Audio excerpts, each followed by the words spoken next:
My name is Patrysha with a Y, and this is video 7 in my personal 30-day video challenge in honor of family violence prevention and awareness. And as a lead up to my podcast, its upcoming launch is imminent, Triumphant Tales. And this is a podcast of hope and healing and information to help those who have experienced family violence and are looking for ways to overcome that. And I do that through a combination of education, empowerment, and entrepreneurship.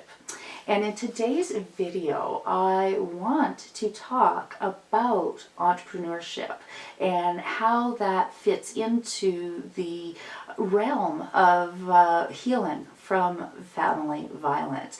And the truth is, for a lot of families out there, it doesn't have anything to do with family violence, but it does in the way that sets me apart as a coach and as a speaker in the field of family violence, in that I really and truly believe that entrepreneurship can be one path to the unlimited potential that survivors have, because I believe that survivors do have unlimited potential, and that entrepreneurship should be encouraged wherever it's possible, because quite simply, money is a huge part of the freedom puzzle and a huge power and control factor that keeps people held within unhealthy relationships.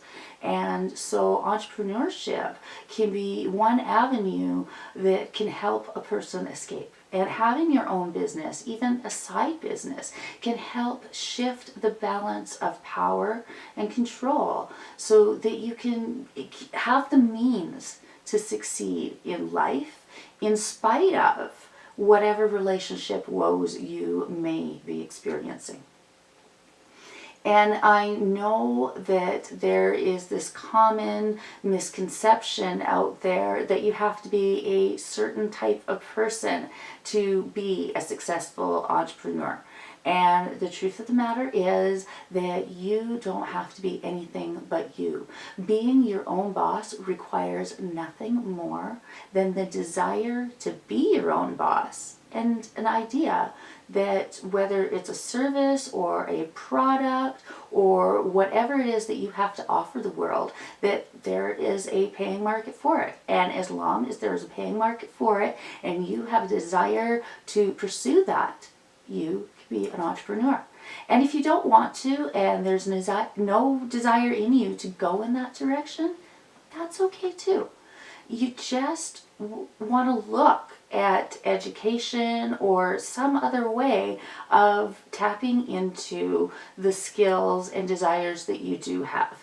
You know, even if you don't want to be a leader and you want to be a follower and you want to have a job, I get that. I actually have a day job, but I don't want anyone to ever dismiss the option of self-employment. Just because you think that you don't have what it takes to be self-employed. Almost everyone does have what it takes. But you just have to have the desire. And, you know, I don't believe there's such a thing as somebody that's not meant to be an entrepreneur. We are certainly all meant to be the bosses of our own lives, if nothing else, even if we don't control our job situation completely. And certainly some people don't want to handle the perceived insecurity that comes with being self-employed, being an entrepreneur. That lifestyle represents a lot of risk to a lot of people, and they don't want the unreliability of that risk. They want a steady paycheck and benefits that are available with a standard traditional job. And that's okay too. There's nothing wrong with that. And like I said, I actually have a day job myself. I understand that entrepreneurship's not for everyone. But It is what set me personally free, and I like to share that message with anybody who was willing to listen. It gave me the confidence to leave my abusive marriage, and it's what gives me the platform to share my message of nonviolence in family relationships with the world. And I've never made $1 million, and maybe one day I will. I don't discount that it is very much within my ability if I put myself towards that goal.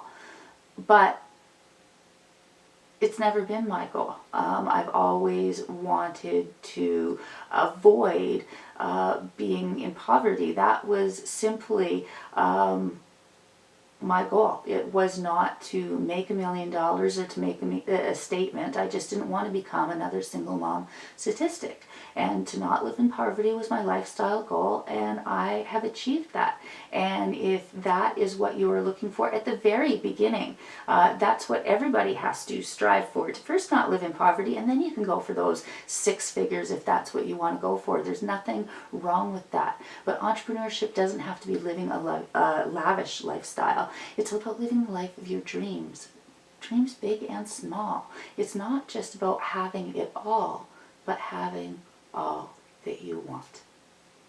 And I want, personally, an integrated lifestyle that I can be proud of. And look at that. I'm living the dream. I have that integrated lifestyle that I've been looking for that's not poverty. And so that's the message I wanted to share today in video 7. My name is Patricia with Y, and I hope you'll subscribe to the rest of this video series as I continue the challenge through the month, and as I continue on my mission to end family violence through education, empowerment, and entrepreneurship. Thank you for joining me, and be sure to hit subscribe.